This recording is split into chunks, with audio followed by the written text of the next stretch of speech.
여당 내 부동산 투기의 행보가 바쁩니다. 지난 주말에도 고위 당정청 회의를 가졌고 어제는 서울 구청장들과 만남을 가졌는데요. 당 주도로 부동산 정책의 변화를 만들겠다는 의지를 강하게 보이면서 여러 규제 완화 방안들을 내놓고 있습니다. 그러나 종부세 완화 등을 놓고서는 여전히 당내 반발 기류도 적지 않습니다.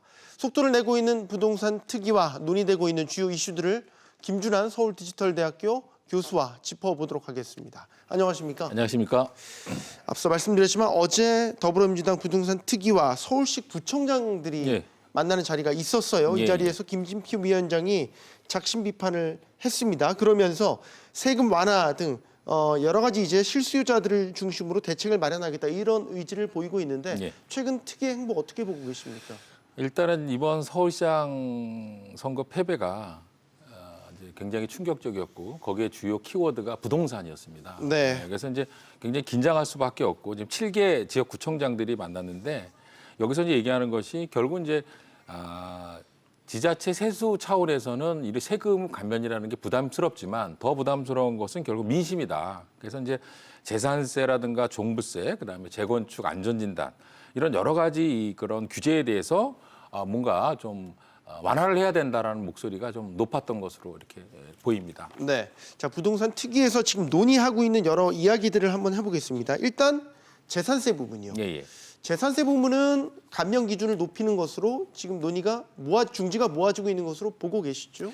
지금 그 특위에서 가장 확실시되는 것이 결국은 1가구 1주택의 재산세를 현행 6억에서 9억으로 확대되는 겁니다. 그래서 0.05% 정도 이제 감면 효과가 있는데 이것은 제 개인적으로는 좀 거의 확실시되지 않나 이렇게 생각을 하고 있습니다. 네, 종부세 같은 경우는 여전히 당내에서 이견이 좀 엇갈리는 것 같아요. 이 종부세라는 것은 결국 이제 지금 9억이 있지 않습니까? 국가주택 기준 말씀이시죠? 근데 이제 이게 거의 노무현 정부, 그러니까 약 12년 전 얘기입니다. 근데 결국 이번 문재인 정부에 있어서 이 종부세라는 것은 부자세. 라는 개념이 있기 때문에 굉장히 손대기는 어려운 부분이 있습니다. 그래서 이것을 12억으로 늘리자 그러는데 제가 보기에는 9억에서 12억으로 늘리자는 것은 이 부자들에게 혜택을 주는 것이 아니라 지금까지 12년 전에 비해서 주택 가격이 엄청나게 상승했기 때문에 12년 전에 9억이라는 것이 뭐 고가 아파트다 지금 현재 얘기한다는 것은 지금 서울시 평균 아파트 가격이 10억이 넘지 않습니까? 그래서 이 부분은 좀 당에서도 좀 이렇게 민주당에서도 양보를 해야 되는데 일부 이제 의원들이 너무 이제 강하게 나가기 때문에 이 부분은 약간 좀 어떻게 될지 약간 좀 퀘스천 마크입니다. 네. 종부세는 여전히 좀 당내 의견 취합이 필요한 부분인 거고 6월부터 또 양도세 중과 시점 6월 1일부터 10%포인트 양도세 중과가 되는 시점이 다가오지 않습니까? 양도세도 상당히 관심을 갖게 되는 대목이에요. 이 양도세라는 것이 또 이번 문재인 정부의 불로소득, 부동산 불로소득이지 않습니까? 어떻게 보면 이 악의 축에 가까운 이런 아주 심한 말을 할 정도이기 때문에 이 부분도 굉장히 양보하기 힘든 부분인데 실제로 보면 이제 6월 달부터 양도세 이제 중과가 되게 되면 최대 이제 거의 80% 이상 차익의 세금을 내게 됩니다. 그래서 이제 양도세가 중과돼 오르게 되면 어떤 현상이 일어나냐면 거래가 줄어들게 되죠. 그래서 이런 부분이 이제 가격 안정에 좀 악영향을 미치게 된다 얘기를 하는데 하지만 개인적으로 생각으로는 양도세를 완화하는 이런 안이 아니라 제가 보기에는 양도세를 6월에 이제 그 시작되는 양도세 강화를 하는 것이 아니라 현재 양도세 기준을 좀 유예시킬 가능성이 높다 이렇게 볼 수 있겠습니다. 네, 어쨌든 과도한 어떤 세 부담에 대한 부담을 낮춰주자라는 게 전체적인 취지라고. 볼 수 있잖아요. 그런데 중요한 것은 이번 특위의 대상은 다주택자가 아니다라는 거죠. 무주택자나 1주택자의 이제 대상이 되기 때문에 그 이외의 다주택자는 이번 논의에 되는 내용에서 뭐 제외가 된다 이렇게 보시면 되겠습니다. 어제 김부겸 국무총리가 한 방송에 나와서 얘기한 것도 예를 들어서 노령자라든지 아니면 장기 보유를 하고 있는 그것도 이제 1주택자에 한해서 그 앞으로 이제 정책 변화를 모색하겠다라고 밝힌 거죠. 그 기준이 1주택자. 아까 말씀을 못 드렸는데 이제 종부세의 경우에도 이제 1주택 장기 보유자의 경우에는 약간 좀 예외를 줘서 세금을 좀 감면하는 이런 정책, 이런 대안까지는 나올 가능성이 좀 있다 이렇게 볼 수 있겠습니다. 네. 양도소득세 질문 추가로 하나만 예, 더 예, 예. 드릴게요. 그러니까 6월 전에 양도소득세 중과가 되기 전에 예를 들면 다주택자들이 그 양도세 부담 때문에 결국 주택을 내놓을 것이다라는 게 예. 정부의 구상이었잖아요. 지금 시장 분위기가 어떤지 궁금합니다. 내놓는 분위기입니까? 지금 6월 다 됐는데요. 어떻습니까? 지금 현재 양도소득세로 뺏기는 돈이 거의 뭐 오른 집값의 많게는 50%에서 뭐 70%까지 이렇게 나가는데 네. 결국 이제 정부가 가지고 있는 생각은 양도세를 이렇게 높이게 되면 결국 이제 내다 팔 것이다. 이렇게 생각을 합니다. 오르기 전에. 네. 그러나 이제 이 집이라는 것은 국민에게 거의 전 재산에 가까운 부분이고 거기에 대한 그 양도 차익을 세금으로 이렇게 다 뺏기게 된다면 결국은 이거를 세금이 오르기 전에 더 팔 것이다라고 정부는 생각하지만 오히려 그렇지 않습니다. 시장은 오히려 더 버팁니다. 예, 그래서 문재인 정부가 뭐 계속 가는 건 아니지 않습니까? 네. 뭐 다음 5년, 10년 후에는 다른 정권이 오게 되면 지금 경험에 학습했던 것처럼 결국 이제 양도세 부분을 또 완화할 가능성이 상당히 높다. 그렇다면 양도세 부담스러운 양도세를 많이 내는 것보다는 결국은 보유세 부담이 있어도 결국은 계속 당분간 안고 가는 것이 국민들의 정서라는 겁니다. 단지 이제 이런 부분을 정책 위반하는 분들하고 청와대 많이 모르는 것 같아요. 전 재산은 국민에게 있어서 전 재산인데 이거에 대해서 자기가 세금으로 다 뺏긴다면 팔질 않겠죠. 그래서 결국은 이 양도세를 6월 1일부터 한다 그래도 제가 보기에는 그 전에 이렇게 거래가 많이 이루어질 가능성은 상당히 낮다 이렇게 볼 수 있겠습니다. 네. 근데 당내에서도 이제 이견이 엇갈리는 게 일종의 딜레마처럼 인식이 되어 있습니다. 불로소득이라는 이 틀 안에서 본다면 만약에 양도세 중과 시점을 더 밀어준다거나 예. 아니면은 중과를 뭐 취소한다거나 예. 이런 식 정책 변화를 가져온다면 결국 버티면 이긴다라는 인식을 또 뭐 소위 말해서 다주택자들 사이에서 줄 수 있다 이런 식의 이제 우려도 당내에 있는 게 사실이잖아요. 지금 민주당의 모 의원께서 버티면 이긴다라는 그런 아주 나쁜 선례를 남긴다. 네. 이건 굉장히 좀 위험한 생각이죠.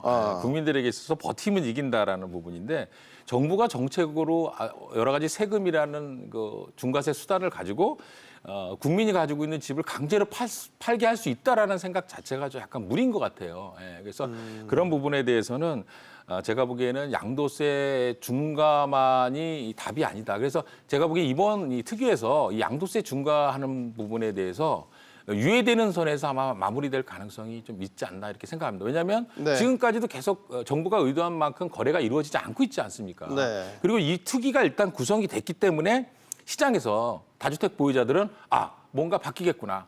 팔면 안 되겠구나.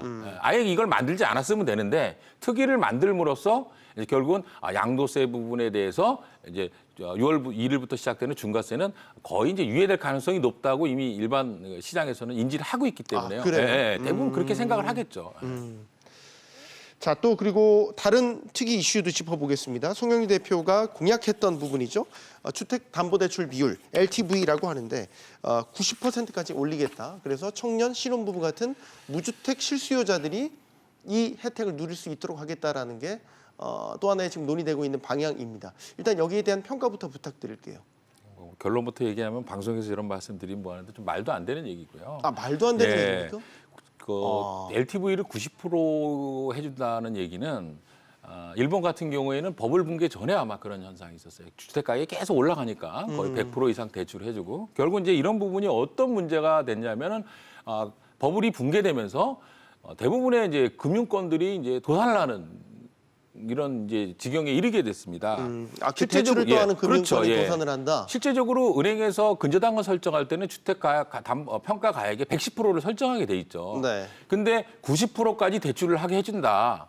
그래서 만약에 그러면 거의 100%를 다 해주는 얘기거든요. 근저당 설정 가액은 100%가 된다고 보면 여기서 집값이 다 5%, 10%만 떨어지면 결국은 은행에서는 감당을 할 수가 없는 이것이 부실채권이 되는 겁니다. 네, 그래서 제가 보기에는 이 90%까지 이 대출을 해준다.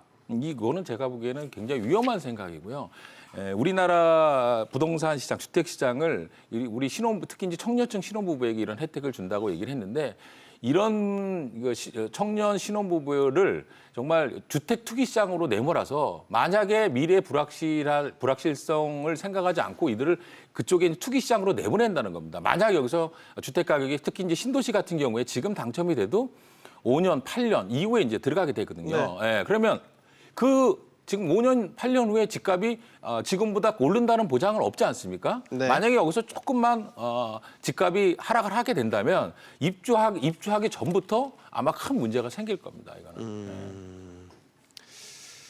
지금 내부적으로는 보면은 그 LTV 90%까지 올린다고 하더라도 DSL이라는 또 다른 이제 대출 규제 기준이 있지 않습니까? 이건 40%란 말이에요. 그러니까 안에서 이게 충돌할 가능성도 있다라는 거죠. DSR 기준을 같이 적용시키면 90%라는 건 의미가 없습니다. 90%까지 현실적으로 못 못 받게 받죠. 된다라는 그렇게 90%까지 대출을 받을 수 있는 사람들은 월 소득이 최소한 뭐 세금 제외하고 거죠. 그러니까 연봉 1억 이상만 현실적으로 그렇죠. LTV 90%까지 1억 갖고도 안 될 겁니다. 그러니까 월 한 1,000만 원 정도 이상이 돼야 되는데 청년 신혼부부들이 월 1,000만 원 소득이 있는 사람들이 얼마나 되겠습니까? 그러니까 네. 현실적으로 DSR을 또 무시할 수 없기 때문에 제가 보기에는 90%까지 대출이라는 부분은 이제 당대표 개인 생각인 것 같습니다.